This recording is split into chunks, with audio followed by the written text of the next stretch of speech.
kerja aja yang baik, niat yang sudah tertanam sejak Anda ditunjuk jadi panitia harus kuat, tetap lurus.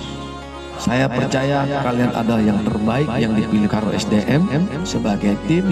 Saya yakin kalian yang terbaik yang dipilih dan kalian sanggup melaksanakan itu semua.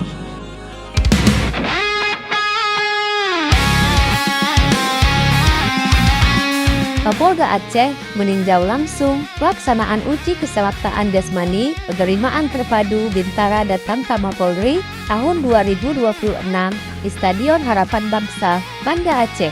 Peninjauan ini dilakukan untuk memastikan seluruh proses seleksi berjalan secara transparan, objektif, dan akuntabel sesuai dengan ketentuan yang berlaku. Polda Aceh berkomitmen mewujudkan rekrutmen Polri yang bersih, transparan, akuntabel, dan humanis.